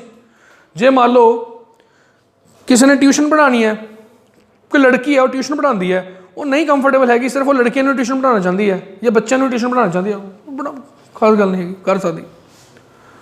कोई केस तो नहीं करूँगा वो भी मैंने ट्यूशन नहीं पढ़ाती, फिर क्यों गया? It's not a big deal. Private level पर तो कर ही सकते हैं, पर सरकार नहीं कर सकती तो तुसीं सरकारी जगह पर नहीं कर सकते। क्लीयर होगी गल? आर्टिकल 15 गल कहता। ਅਤੇ सरकार साढ़े तो वितकरा सिर्फ इन्होंने 5 चीज़ों से नहीं करूगी, बाकी किसी होर चीज़ तो कर सकती है। चलो तो 5 चीज़ां हो गई, religion, race, caste, sex, place of birth, यानी आप किसी को अनफेवरेबल नहीं डिस्टिंग्विश कर सकते, बस वही वितकरा नहीं कर सकते। पंजाबी इंग्लिश लिखा कहता ईवन प्राइवेट इंडिविजुअल ने जोड़े वो भी किसी पब्लिक प्लेस पर किसी वितकरा नहीं कर सकते। क्लीयर होगी गल? पर ये भी एक्सैप्शनस ने। एक्सैप्शनस की ने देखो, औरतों ते बच्चों वास्ते खास प्रावधान नहीं बनाए गए होंगे ने ना, खास प्रावधान बनाए गए होंगे ने ना अलग अलग जगहों पर होंगे ना बई। औरतों लिए तो बच्चों लिए मान लो स्पैशल कुछ देता उन्होंने, वो देता भी उन्होंने। हुण तो आदमी कहने साढ़े नाल डिस्क्रिमिनेशन हो रही है, फिर तो ऐसा नहीं कह सकते। अच्छा दूजे नंबर पर जिहड़ियां सोशली तो इकनोमिकली बैकवर्ड कम्यूनिटीज़ ने उन्होंने वास्ते उन्होंने मान लो अलग तो वो करता फैसिलिटीज़ देती कुछ भी, जिवें मान लो UPSC का फार्म भरना जी, PSC कैटेगरी वास्ते कोई फीस नहीं हैगी, जनरल कैटेगरी वास्ते 200 रुपए है, तो तुम यह नहीं कह सकते सर साढ़े नाल तो वितकरा करता जी जात के आधार पर। कहने नाल तो कहणगे ना, जिवें जिथे तक मैनूं याद है CDS का पेपर होंदा ना, वो फीमेल्स लिए कोई फीस नहीं होंदी। एक तो SC कैटेगरी तो फीमेल वास्ते तो ST कैटेगरी वास्ते कोई फीस नहीं होंदी, तो फिजिकल हैंडीकैप वास्ते मैं मेल्स वास्ते होंगी कोई गल नहीं। मेल्स वास्ते भी यार 200 रुपये फीस होंगी सारी, ठीक है ना, 200 रुपये फीस होंगी है। तो वो इस करके फीमेल वास्ते फीस नहीं रखी गई कोई। खैर वो फिजिकली हैंडीकैप तो अप्लाई कर ही नहीं सकते क्योंकि वो रिजर्वेशन होंगी ही नहीं हैगी, पर फीमेल इस करके फीस नहीं रखी भी फीमेल्स उत्साहित होण फॉर्म भरन, क्योंकि वैसे ही फौज फीमेल्स की बहुत कमी है तो अफसरों की लोड़ है। बहुत अपॉर्चुनिटी है जी फौज के फीमेल्स के लिए, बहुत अपॉर्चुनिटी है। फीमेल ऑफिसर्स मेरे कई दोस्त है ਜਿਹੜੇ फीमेल ऑफिसर ने आर्मी ਦੇ ਵਿੱਚ नेवी ਚ। कहने का भाव आह ਹੁਣ कर सकती सरकार, तुम नहीं कह सकते भी आदमी नहीं कह सकते देखो सर औरतों लिए तो तुम नहीं साडा भेदभाव करता जी, लिंग के आधार पर भेदभाव करता जी, करता दिता पर लोड़ सी उत्थे हरेक जिथे जिथे कोई भी गल कही गई उत्थे एक्सैप्शन तो है ही है। अच्छा SC ST OBC वास्ते रिजर्वेशन होंगी है ना, बस फिर हुण बाकी लोग यह नहीं कह सकते साडे नाल वितकरा करता, क्योंकि उन्होंने लोड़ है बई, उन्होंने पहला बहुत वितकरा हो चुके है, इस करके हुण साडे नाल थोड़ा जिहा हो रहा है। ठीक है, हाँ इतिहास पढ़ो फिर पता लगूगा। आप अक्सर मूँह बना लेने नहीं नहीं नहीं, थोड़ा जा कोई कह दे ना बुरा लग जाता अपन। आर्टिकल 16 कहता जी अवसर की समानता, भी सरकारी नौकरी दे विच सारिਆਂ ਨੂੰ अवसर की बराबर समानता है। अहुदा प्राप्त करने लई उन्हां दी योग्यता अनुसार बराबर मौके देने की व्यवस्था की गई है। किसी भी नागरिक को धर्म जाति नस्ल जन्म स्थान लिंग के आधार पर ਹੈਲੋ, ਇਹ 5 ਚੀਜ਼ਾਂ ਉੱਥੇ ਹੈਗੀਆਂ ਸੀ। ਧਰਮ ਹੈਗਾ ਸੀ, ਜਾਤੀ ਹੈਗੀ ਸੀ, ਨਸਲ ਹੈਗੀ ਸੀ, ਲਿੰਗ ਹੈਗਾ ਸੀ, ਜਨਮ ਸਥਾਨ ਹੈਗਾ ਸੀ, ਹੈਗਾ ਸੀ ਨਾ, ਉੱਥੇ ਸਾਰਾ ਕੁਝ ਸੀਗਾ। ਦੇ ਅਸੀਂ ਅਹੁਦਾ ਪ੍ਰਾਪਤ ਕਰਨ ਲਈ ਅਯੋਗ ਨਹੀਂ ਠਹਿਰਾਇਆ ਜਾ ਸਕਦਾ। ਇਹ ਅਧਿਕਾਰ ਅਪ੍ਰਤੱਖ ਤੌਰ ਤੇ ਇੱਕ ਗਹਿਰੀ ਨਾਗਰਿਕਤਾ ਦਾ ਪ੍ਰਗਟਾਵਾ ਕਰਦਾ ਵੀ ਸਾਰੇ ਦੇਸ਼ ਦੇ ਨਾਗਰਿਕ ਨੇ, ਇੱਕੋ ਹੀ ਦੇਸ਼ ਦੇ ਨਾਗਰਿਕ ਨੇ। ਸਾਡੇ ਦੇਸ਼ 'ਚ ਸਿੰਗਲ ਸਿਟੀਜ਼ਨਸ਼ਿਪ ਹੈ ਨਾ। ਹੁਣ ਦੇਖੋ, ਪਰ ਆਂਧਰਾ ਪ੍ਰਦੇਸ਼ ਨੇ ਇੱਕ ਕਾਨੂੰਨ ਪਾਸ ਕਰਾ ਲਿਆ ਸੰਸਦ ਤੋਂ। ਅੱਛਾ, ਆਪਾਂ ਜਦੋਂ ਹਰਿਆਣੇ ਦੇ ਫਾਰਮ ਨਿਕਲਦੇ ਨੇ ਭਰਦੇ ਆ, ਐਵੇਂ ਭਰਦੇ ਆ, ਦੇਖੀ ਮੈਂ ਪੇਪਰ ਤੁਸੀਂ। ਉਹਦਾ ਗੁਰਿੰਦਰ ਦਾ ਪੇਪਰ ਹਾਈ ਕੋਰਟ ਦਾ ਕਲੀਅਰ ਹੋ ਗਿਆ, ਉਹ ਹੁਣ ਟਾਈਪਿੰਗ ਤੇ ਦੇਣ ਜਾ ਰਿਹਾ, ਵਧੀਆ ਅੱਛੇ ਨੰਬਰ ਆ ਗਏ।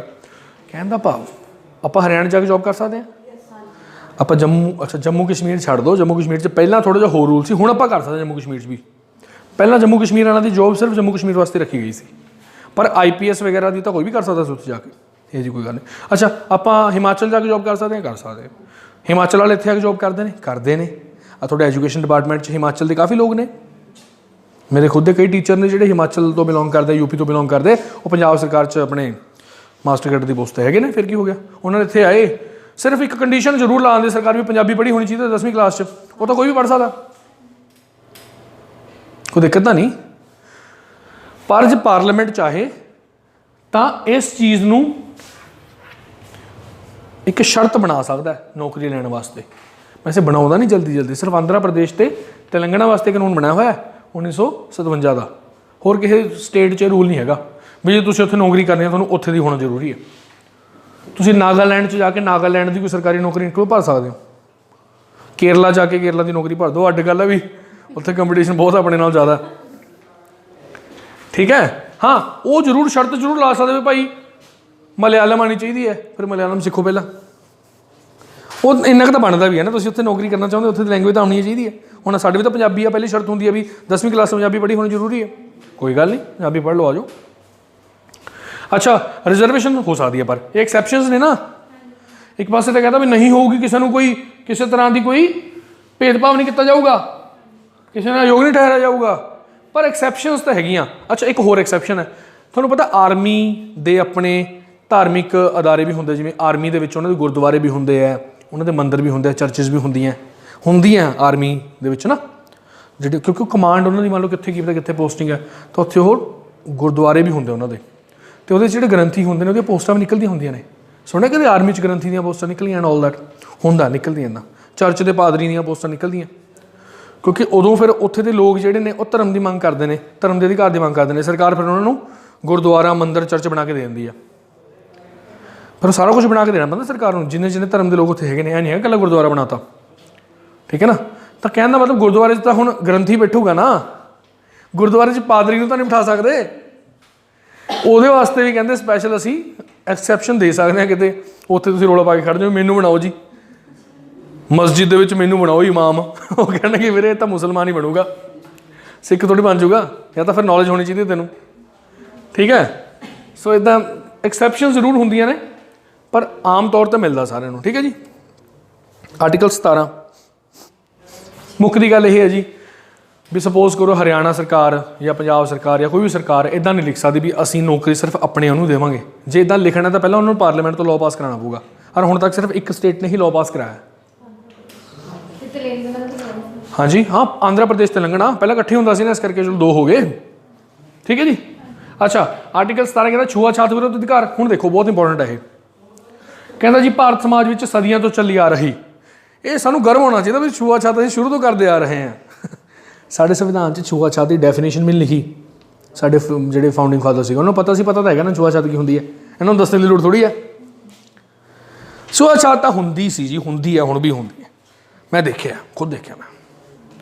ਮੈਂ ਆਪਣੇ ਇੱਕ ਫਰੈਂਡ ਦੇ ਘਰੇ ਗਿਆ, ਉੱਥੇ ਨਾ ਖੁਰਲੀ ਨਹੀਂ ਹੁੰਦੀ, ਖੁਰਲੀ ਕਹਿੰਦੇ ਉਹਨੂੰ, ਕੀ ਕਹਿੰਦੇ ਉਹ ਜਿਸ ਪਾਣੀ ਵਗੈਰਾ ਹੁੰਦਾ, ਹਾਂ। ਅਤੇ ਉੱਥੇ ਅਸੀਂ ਖੜ੍ਹੇ ਸੀਗੇ, ਮਤਲਬ ਉੱਥੇ ਨਾ ਮੱਛੀਆਂ ਸੀਗੀਆਂ ਉਹਦੇ ਵਿੱਚ, ਫਿਸ਼ ਪਈ ਹੋਈ ਸੀ ਪਾਣੀ ਵਾਲੀ ਖੁਰਲੀ ਦੇ ਵਿੱਚ, ਮੱਛੀਆਂ ਸੀ। ਮੈਂ ਦੇਖ ਰਿਹਾ ਸੀ ਉਹਨਾਂ ਨੂੰ, ਉਹਦੇ ਨਾਲ ਇੱਕ 2 ਭਾਂਡੇ ਪਏ ਸੀ, 2 ਕੋਲੀਆਂ ਪਈਆਂ ਸੀ 2, ਅਤੇ ਮੈਂ ਚੱਕ ਲਿਆ। ਮੈਂ ਕਿਹਾ ਚੱਲ ਪਾਣੀ ਕੁਛ ਸਮਥਿੰਗ। ਮੇਰੇ ਨਾ ਫਰੈਂਡ ਦੇ ਹੱਥ 'ਚ ਪਾਈਪ ਸੀਗਾ, ਉਹਨੇ ਮੇਰੇ ਹੱਥ 'ਤੇ ਪਾਈਪ ਮਾਰਿਆ ਜ਼ੋਰ ਦੀ। ਮੇਰਾ ਬੜਾ ਪਿਆਰਾ ਮਿੱਤਰ ਹੈ, ਬਹੁਤ ਕਲੋਜ਼ ਫਰੈਂਡ ਹੈ ਮੇਰਾ। ਉਹਨੇ ਮੇਰਾ ਮਾਰਿਆ, ਮੇਰਾ ਹੱਥ 'ਚੋਂ ਡਿੱਗ ਗਿਆ। ਕਹਿੰਦਾ ਤੂੰ ਕਿਉਂ ਚੱਕੀ ਜਾਂਦਾ ਇਹ? ਮੈਂ ਕਿਹਾ ਕਿਉਂ, ਕੀ ਹੋ ਗਿਆ? ਕਹਿੰਦਾ ਸਾਡੇ ਨੌਕਰ ਦੇ ਭਾਂਡੇ ਨੇ, ਇਹ 'ਚ ਰੋਟੀ ਖਾਂਦਾ ਉਹ। ਮੈਂ ਕਿਹਾ ਫਿਰ ਕੀ ਹੋ ਗਿਆ? ਭਾਂਡੇ ਨੇ, ਕੋਈ ਹੋਰ ਚੀਜ਼ ਤਾਂ ਨਹੀਂ ਹੈਗੀ। ਰੋਟੀ ਖਾਂਦੇ ਨਾਲੇ ਉਹ ਤਾਂ ਅਗਲਾ ਮੂੰਹ 'ਚ ਪਾਉਂਦਾ ਉਹਦੇ ਵਿੱਚ ਜਿਹੜਾ ਰੋਟੀ, ਕਹਿੰਦਾ ਨਹੀਂ ਹੱਥ ਨਹੀਂ ਲਾਇਆ ਕਰਦੇ। ਛੂਆ ਛਾਤ ਹੈ ਜੀ ਇਹ। ਉਦੋਂ ਮੈਂ ਹੁਣ ਦੀ ਗੱਲ ਨਹੀਂ ਕਰ ਰਿਹਾ, ਮੈਂ ਉਦੋਂ ਹੁੰਦਾ ਸੀਗਾ ਬਸ ਇਨ 8th or 9th ਕਲਾਸ, ਜਦੋਂ ਮੈਂ ਫੀਲ ਕੀਤਾ ਸੀ। ਉਦੋਂ ਨੂੰ ਪਹਿਲੇ ਦਿਨ ਪਤਾ ਲੱਗਿਆ ਸੀ ਵੀ ਆਹ ਹੁੰਦਾ ਇਹ ਜਾਂ ਕੁਛ ਵੀ ਹੁੰਦਾ। That was the first time. ਹੁਣ ਤੱਕ ਯਾਦ ਆ ਮੈਨੂੰ ਵੀ ਅੱਛਾ ਇਹ ਜਿਹਾ ਕੁਛ ਵੀ ਹੁੰਦਾ। ਕਹਿੰਦਾ ਹਾਂ ਯਾਰ, ਕਹਿੰਦਾ ਇਹਨਾਂ ਲੋਕਾਂ ਦੇ ਭਾਂਡੇ ਨੂੰ ਹੱਥ ਨਹੀਂ ਲਾਉਂਦੇ ਹੁੰਦੇ। ਮੇਰੇ ਵਾਸਤੇ ਨਵੀਂ ਸੀ ਉਹ ਚੀਜ਼, ਅਤੇ ਬਹੁਤ ਬੁਰਾ ਲੱਗਿਆ ਮੈਨੂੰ ਸੀਰੀਅਸਲੀ। ਉਹ ਤੋਂ ਬਾਅਦ ਮੈਨੂੰ ਯਾਦ ਵੀ ਕਰਾਇਆ ਕਾਫੀ ਵਾਰੀ ਵੀ ਤੂੰ ਐਂ ਕੀਤਾ ਸੀ। ਹੁਣ ਉਹ ਚੇਂਜ ਵੀ ਹੋਇਆ ਥੋੜ੍ਹਾ ਜਿਹਾ, ਇਹੋ ਜਿਹੀ ਗੱਲ ਨਹੀਂ। ਸਮਾਂ ਜ਼ਮਾਨਾ ਚੇਂਜ ਹੋ ਗਿਆ, ਤਾਂ ਛੂਆ ਛਾਤ ਨਹੀਂ ਕਰ ਸਕਦੇ ਜੀ ਅਸੀਂ। ਛੂਆ ਛਾਤ ਫੈਲਾਉਣ ਜਾਂ ਅਮਲ ਵਿੱਚ ਲਿਆਉਣ ਵਾਲੇ ਵਿਅਕਤੀ ਨੂੰ ਫੈਲਾਉਣਾ ਵੀ ਨਹੀਂ ਹੈਗਾ, ਪ੍ਰਚਾਰ ਵੀ ਨਹੀਂ ਕਰਨਾ ਛੂਆ ਛਾਤ ਦਾ। ਜੇ ਛੂਆ ਛਾਤ ਦਾ ਪ੍ਰਚਾਰ ਕਰੋਗੇ ਤਾਂ ਪਾਰਲੀਮੈਂਟ ਜਾਂ ਵਿਧਾਨ ਸਭਾ ਵਾਸਤੇ ਵੀ ਖੜੇ ਨਹੀਂ ਹੋ ਸਕਦੇ ਜੇ ਤੁਸੀਂ ਦੋਸ਼ੀ ਪਾਏ ਗਏ ਉਹਦੇ ਤਾਂ ਛੂਆ ਛਾਤ ਫੈਲਾਉਣ ਦੇ। ਗੱਲ ਸਮਝ ਆਈ? ਅੱਛਾ, ਸਜ਼ਾ ਦਿੱਤੀ ਜਾਊਗੀ ਕਾਨੂੰਨ ਅਨੁਸਾਰ। ਇਸ ਬੁਰਾਈ ਦੀ ਸਮਾਪਤੀ ਉਹਨਾਂ ਲੱਖਾਂ ਲੋਕਾਂ ਲਈ ਕੀਤੀ ਗਈ ਹੈ ਜੋ ਸਦੀਆਂ ਤੋਂ ਭਾਰਤ ਸਮਾਜ ਵਿੱਚ ਭੈੜੇ ਵਿਵਹਾਰ ਦਾ ਸ਼ਿਕਾਰ ਹੁੰਦੇ ਆ ਰਹੇ ਹਨ। ਹੁਣ ਇਹ ਕਿਹੋ ਜਿਹਾ ਕਾਨੂੰਨ ਸੀਗਾ, ਇਹ ਕਿਹੋ ਜਿਹੀ ਆਰਟੀਕਲ ਸੀਗਾ ਜਿਹਦੇ ਤਹਿਤ ਬਸ ਉਹਨਾਂ ਨੇ ਕਹਿਤਾ ਵੀ ਛੂਆ ਛਾਤ ਨਹੀਂ ਹੋਊਗਾ। ਫਿਰ ਇਹਦੇ ਲਈ ਪਾਰਲੀਮੈਂਟ ਨੇ 1955 'ਚ ਇੱਕ ਐਕਟ ਪਾਸ ਕੀਤਾ, ਅਨਟੱਚੇਬਿਲਿਟੀ ਆਫੈਂਸ ਐਕਟ। ਅਨਟੱਚੇਬਿਲਿਟੀ ਦਾ ਮਤਲਬ ਛੂਆ ਛਾਤ ਹੁੰਦਾ। ਇਹਨੂੰ ਹੋਰ ਕੀ ਕਹਿੰਦੇ ਨੇ? Protection of civil right act, PCRA। ਜਦੋਂ ਇਹ ਬਣਿਆ ਸੀ ਉਦੋਂ ਇਹਦੀ ਜਿਹੜੀ ਸਜ਼ਾ ਸੀ ਉਹ 6 ਮਹੀਨੇ ਜਾਂ 500 ਰੁਪਏ ਜੁਰਮਾਨਾ ਸੀ, ਜਾਂ ਦੋਨੇ। ਹੁਣ ਸਮੇਂ ਹਿਸਾਬ ਨਾਲ ਚੇਂਜ ਹੋਈ ਹੋਊਗੀ, ਪਰ ਸਾਡੇ ਲਈ ਇੰਨਾ ਹੀ ਬਹੁਤ ਆ ਇਸ ਐਕਟ ਬਾਰੇ ਪੜ੍ਹਨਾ। ਹੁਣ ਇਹ ਚੀਜ਼ ਹੈ ਜਿਹੜੀ, ਇਹ ਜਿਹੜਾ ਆਰਟੀਕਲ 17 ਸਾਨੂੰ ਛੂਆ ਛਾਤ ਤੋਂ ਬਚਾਉਂਦਾ ਹੈ, ਦੋਨਾਂ ਤੋਂ, ਸਰਕਾਰ ਤੋਂ ਵੀ ਅਤੇ ਕਿਸੇ ਆਮ ਇਨਸਾਨ ਤੋਂ ਵੀ। ਕੋਈ ਆਮ ਇਨਸਾਨ ਵੀ ਛੂਆ ਛਾਤ ਨਹੀਂ ਕਰ ਸਕਦਾ ਆਪਣੇ ਨਾਲ। ਹੁਣ ਛੂਆ ਛਾਤ ਦਾ ਮਤਲਬ ਇੱਕ ਹੋਰ ਵੀ ਹੈ ਵੀ ਤੁਸੀਂ ਕਿਸੇ ਨੂੰ ਮਨਾ ਨਹੀਂ ਕਰ ਸਕਦੇ ਉਹਨੂੰ ਕੋਈ ਚੀਜ਼ ਦੇਣ ਤੋਂ। ਜੇ ਕੋਈ ਸਰਵਿਸ ਦੇ ਰਹੇ ਹੋ ਤਾਂ ਤੁਸੀਂ ਮਨਾ ਨਹੀਂ ਕਰ ਸਕਦੇ, ਮੈਂ ਨਹੀਂ ਦਿੰਦਾ ਤੈਨੂੰ ਸਰਵਿਸ। ਜਾਂ ਮੰਨ ਲਓ ਕੋਈ ਬੰਦਾ ਕੋਈ ਕਿਸੇ ਨੂੰ ਪੜ੍ਹਾ ਰਿਹਾ, ਮੰਨ ਲਓ ਮੈਂ ਕਿਸੇ ਨੂੰ ਪੜ੍ਹਾ ਰਿਹਾ, ਤਾਂ ਮੈਂ ਨਹੀਂ ਕਹਿ ਸਕਦਾ ਮੈਂ ਤੈਨੂੰ ਨਹੀਂ ਪੜ੍ਹਾਉਂਦਾ। ਇਹਨੂੰ ਛੂਆ ਛਾਤ ਸਮਝਿਆ ਜਾਊਗਾ। ਜਾਂ ਫਿਰ ਤੁਸੀਂ ਕਿਸੇ ਨੂੰ ਕਿਸੇ ਜਗ੍ਹਾ 'ਤੇ ਪਾਣੀ ਭਰਨ ਤੋਂ, ਕਿਸੇ ਮੰਨ ਲਓ ਕੋਈ ਸਮੂਹਿਕ ਜਗ੍ਹਾ ਪਬਲਿਕ ਪਲੇਸ ਹੈ, ਕਿਸੇ ਰੈਸਟੋਰੈਂਟ 'ਚ ਹੋਟਲ 'ਚ ਆਉਣ ਤੋਂ ਮਨਾ ਨਹੀਂ ਕਰ ਸਕਦੇ। ਜੇ ਕਰੋਗੇ ਤਾਂ ਫਿਰ ਉਹਨੂੰ ਛੂਆ ਛਾਤ ਸਮਝਿਆ ਜਾਊਗਾ। ਠੀਕ ਹੈ ਨਾ? ਸੋ ਆਰਟੀਕਲ 17 ਸਮਝ ਆ ਗਿਆ। ਇਹ ਐਕਟ ਇੰਪੋਰਟੈਂਟ ਹੈ। ਆਰਟੀਕਲ 18 ਕੀ ਕਹਿੰਦਾ ਸੀ? ਬਈ ਖਿਤਾਬਾਂ ਦਾ ਖਾਤਮਾ। ਪਹਿਲਾਂ ਖਿਤਾਬ ਲੱਗਦੇ ਹੁੰਦੇ ਸੀ ਮਹਾਰਾਜਾ, ਸ਼ੇਰ ਬਹਾਦਰ, ਰਾਏ ਬਹਾਦਰ, ਕੁੰਵਰ ਵਗੈਰਾ ਵਗੈਰਾ। ਹੁਣ ਉਹ ਨਹੀਂ ਲਾ ਸਕਦੇ। ਸਰ, ਹੈ ਨਾ, ਕੇਸਰੇ ਹਿੰਦ, ਨਾਈਟਹੁੱਡ, ਉਹ ਨਹੀਂ ਲਾ ਸਕਦੇ। ਤੁਹਾਨੂੰ ਪਤਾ 1919 'ਚ ਜਲਿਆਂਵਾਲਾ ਬਾਗ ਕਾਂਡ ਹੋਇਆ ਸੀ। 2000 ਦੇ ਕਰੀਬ ਲੋਕ ਨੇ ਜਿਹੜੇ ਉਹ ਸ਼ਹੀਦ ਹੋ ਗਏ ਸੀ। ਜਨਰਲ ਡਾਇਰ ਨੇ ਗੋਲੀਆਂ ਚਲਾਤੀਆਂ ਸੀ। ਹੁਣ ਗੱਲ ਇਹ ਹੈ, ਉਦੋਂ ਉਹ ਤੋਂ ਪਹਿਲਾਂ ਇੱਕ ਰੌਲਟ ਐਕਟ ਪਾਸ ਕੀਤਾ ਗਿਆ ਸੀ, ਰੌਲਟ ਐਕਟ, ਜਿਹਦੇ ਤਹਿਤ ਸਾਡੀ ਜਿਹੜੀ ਹੈਬਸ ਕਾਰਪਸ ਦੀ ਜਿਹੜੀ ਉਹ ਹੁੰਦੀ ਹੈ ਉਹ ਭੰਗ ਕਰ ਦਿੱਤੀ ਗਈ ਸੀ। ਅਧਿਕਾਰ ਵੀ 24 ਘੰਟੇ ਦੇ ਅੰਦਰ ਅੰਦਰ ਤੁਹਾਨੂੰ ਰਿਹਾ ਕਰਨਾ ਪਊਗਾ। ਅਤੇ ਉਦੋਂ ਫਿਰ 3 ਜਣਿਆਂ ਨੇ ਆਪਣਾ ਖਿਤਾਬ ਛੱਡੇ ਸੀ। ਮਹਾਤਮਾ ਗਾਂਧੀ ਨੇ ਛੱਡਿਆ ਸੀ, ਰਵਿੰਦਰਨਾਥ ਟੈਗੋਰ ਨੇ ਛੱਡਿਆ ਸੀ, ਜਮਨਾ ਲਾਲ ਬਜਾਜ ਨੇ ਛੱਡਿਆ ਸੀ। ਜਿਹੜੇ ਲੋਕ ਹਿਸਟਰੀ ਤਿਆਰੀ ਕਰ ਰਹੇ ਨੇ ਉਹਨਾਂ ਨੂੰ ਪਤਾ ਹੋਣਾ ਚਾਹੀਦਾ ਵੀ ਤਿੰਨਾਂ ਨੇ ਕਿਹੜਾ ਖਿਤਾਬ ਛੱਡਿਆ ਸੀ। ਦੱਸਿਓ ਗੱਲ ਮੈਨੂੰ, ਆਪਣੇ ਵੀ ਦੱਸਿਆ ਕਰੋ ਕਿਹੜੇ ਖਿਤਾਬ ਛੱਡੇ ਉਹਨਾਂ ਨੇ। ਠੀਕ ਹੈ, ਚਲੋ ਬਸ ਠੀਕ ਹੈ, ਓਕੇ ਬਾਏ। ਮੈਂ ਇਹਨਾਂ ਤੋਂ ਪੁੱਛਣਾ, ਥੋੜਾ ਹਿਸਟਰੀ ਨਹੀਂ ਹੈਗਾ। ਠੀਕ ਹੈ ਜੀ। ਸੋ ਕਹਿਣ ਦਾ ਭਾਵ, ਹੁਣ ਇਹਦੇ ਤਹਿਤ ਤੁਸੀਂ ਕਿਸੇ ਤੋਂ ਕੋਈ ਖਿਤਾਬ, ਇੱਕ ਤਾਂ ਸਰਕਾਰ ਦਊਗੀ ਨਹੀਂ ਕਿਸੇ ਨੂੰ, ਸਾਡੀ ਸਰਕਾਰ ਕਿਸੇ ਨੂੰ ਕੋਈ ਖਿਤਾਬ ਨਹੀਂ ਦਊਗੀ। ਕੋਈ ਇਨਸਾਨ, ਭਾਰਤ ਦਾ ਨਾਗਰਿਕ, ਕਿਸੇ ਤੋਂ ਕੋਈ ਖਿਤਾਬ ਲੈ ਵੀ ਨਹੀਂ ਸਕਦਾ। ਠੀਕ ਹੈ। ਅੱਛਾ, ਮੰਨ ਲਓ ਕੋਈ ਇਨਸਾਨ ਹੈ ਸਾਡੇ ਦੇਸ਼ ਦਾ, ਭਾਵੇਂ ਸਾਡੇ ਦੇਸ਼ ਦਾ ਨਾਗਰਿਕ ਹੈ, ਭਾਵੇਂ ਕਿਸੇ ਫੋਰਨ ਦਾ ਨਾਗਰਿਕ ਹੈ, ਜੇ ਉਹ ਸਾਡੇ ਸਰਕਾਰ ਦੇ ਅਧੀਨ ਕਿਸੇ ਆਫਿਸ 'ਚ ਕੰਮ ਕਰ ਰਿਹਾ ਹੈ, ਐਨੀ person working under office of profit under any government of India ਜਾਂ ਗਵਰਨਮੈਂਟ ਆਫ ਸਟੇਟ, ਉਹਨੂੰ ਜੇ ਕੋਈ ਬਾਹਰਲਾ ਮੁਲਕ ਖਿਤਾਬ ਦੇਣ ਦੀ ਕੋਸ਼ਿਸ਼ ਕਰਦਾ ਤਾਂ ਸਰਕਾਰ ਤੋਂ ਬਿਨਾਂ ਪੁੱਛੇ ਉਹ ਲੈ ਵੀ ਨਹੀਂ ਸਕਦਾ ਉਹਨਾਂ ਤੋਂ। ਕੁੱਲ ਮਿਲਾ ਕੇ ਖਿਤਾਬ ਦੇਣ 'ਤੇ ਔਰ ਖਿਤਾਬ ਲੈਣ 'ਤੇ ਮਨਾਹੀ ਹੈ। ਨਾ ਦੇਸ਼ ਦਊਗਾ, ਨਾ ਦੇਸ਼ ਵਾਸੀ ਲੈਣਗੇ, ਨਾ ਕਿਸੇ ਬਾਹਰਲੇ ਦੇਸ਼ ਤੋਂ ਲੈਣਗੇ, ਅਤੇ ਨਾ ਹੀ ਕੋਈ ਬਾਹਰਲਾ ਬੰਦਾ ਆਪਣਾ ਖਿਤਾਬ ਉਰੇ ਲਿਆ ਕੇ ਉਹਨੂੰ ਮਤਲਬ ਕੁਛ ਨਜਾਇਜ਼ ਫਾਇਦਾ ਉਠਾ ਸਕਦਾ। ਉਹਨੂੰ ਉੱਥੇ ਰੱਖ ਕੇ ਆਉਣਾ ਪਊਗਾ ਆਪਣਾ ਖਿਤਾਬ। ਠੀਕ ਹੈ ਜੀ। ਅੱਛਾ, ਸੁਪਰੀਮ ਕੋਰਟ ਨੇ ਇੱਕ ਜਜਮੈਂਟ ਦਿੱਤੀ ਸੀ, ਕਹਿੰਦੇ ਵੀ ਜਿਹੜੇ ਨੈਸ਼ਨਲ ਅਵਾਰਡ ਨੇ ਨਾ, ਨੈਸ਼ਨਲ ਅਵਾਰਡ ਨਹੀਂ ਹੁੰਦੇ, ਭਾਰਤ ਰਤਨ ਵਗੈਰਾ, ਕਹਿੰਦੇ ਇਹਨੂੰ ਖਿਤਾਬ ਨਾ ਸਮਝਿਆ ਜਾਵੇ। ਇਹ ਤਾਂ ਵੈਸੇ ਹੀ ਆਪਾਂ ਨੇ ਉਹ ਦਿੱਤੇ, ਅਵਾਰਡ ਦਿੱਤੇ। ਤੁਹਾਨੂੰ ਪਤਾ ਨਾ ਹੁੰਦੇ ਨੇ 4 ਤਰ੍ਹਾਂ ਦੇ।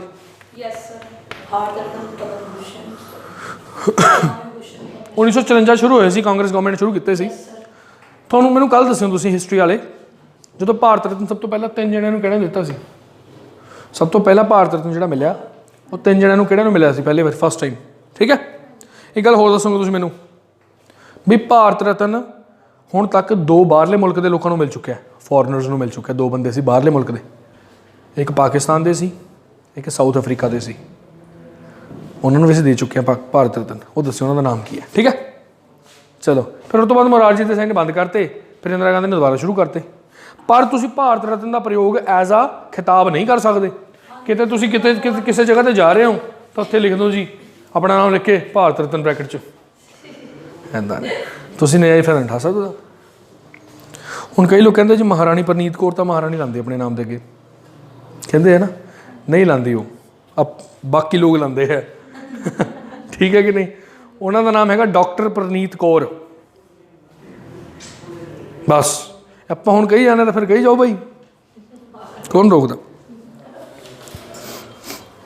ਠੀਕ ਹੈ, ਕਿਉਂਕਿ ਪਹਿਲਾਂ ਹੁੰਦੇ ਸੀ ਨਾ, ਇਹ ਹੁੰਦੇ ਸੀ ਪਟਿਆਲੇ ਦੇ ਮਹਾਰਾਜਾ ਸੀ ਨਾ ਇਹਨਾਂ ਦੇ ਫਾਦਰ, ਭੁਪਿੰਦਰ ਸਿੰਘ, ਯਾਦਵਿੰਦਰ ਸਿੰਘ, ਫਿਰ ਅਮਰਿੰਦਰ ਸਿੰਘ ਦੇ ਟਾਈਮ 'ਤੇ ਤਾਂ ਖਤਮ ਹੀ ਹੋ ਗਿਆ ਸੀ।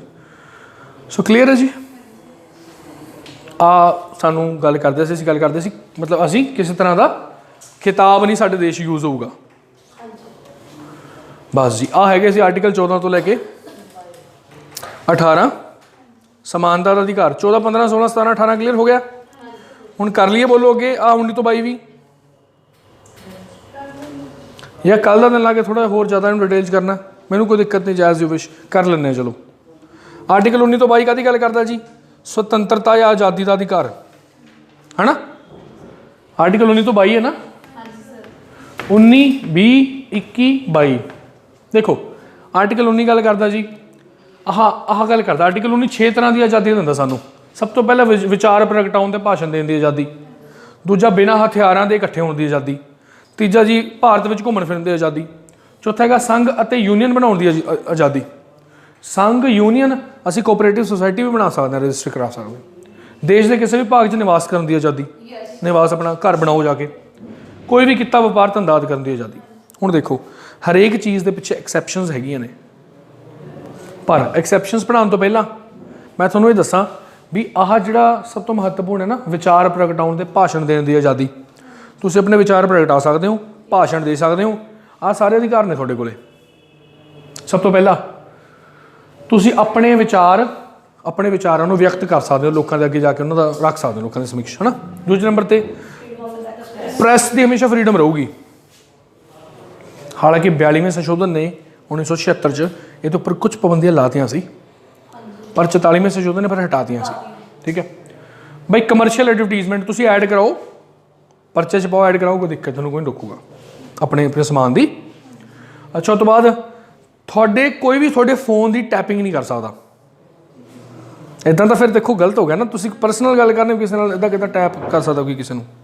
ਪਰ ਫਿਰ ਵੀ ਕਈ ਵਾਰੀ ਸਰਕਾਰ ਕਰਦੀ ਵੀ ਹੈ ਕਈਆਂ ਦੇ ਫੋਨ ਟੈਪ, ਜਦੋਂ ਲੱਗਦਾ ਵੀ ਇਹ ਟੈਰਰਿਸਟ ਐਕਟੀਵਿਟੀਜ਼ ਨਾਲ ਇਨਵੋਲਡ ਆ। ਉਹ ਤਾਂ ਫਿਰ ਦੇਸ਼ ਦੀ ਸੁਰੱਖਿਆ ਵਾਸਤੇ ਕਰਨਾ ਵੀ ਪੈਂਦਾ, ਪਰ ਸੰਵਿਧਾਨ ਇਸ ਚੀਜ਼ ਦੀ ਆਜ਼ਾਦੀ ਦਿੰਦਾ। ਅੱਛਾ, right to telecast that is government has no monopoly on electronic media. ਤੁਸੀਂ ਜੋ ਮਰਜ਼ੀ ਭੇਜੋ WhatsApp 'ਤੇ ਮੈਸੇਜ ਕਿਸੇ ਨੂੰ, ਕਿਹੜਾ ਕੋਈ ਰੋਕਦਾ ਤੁਹਾਨੂੰ?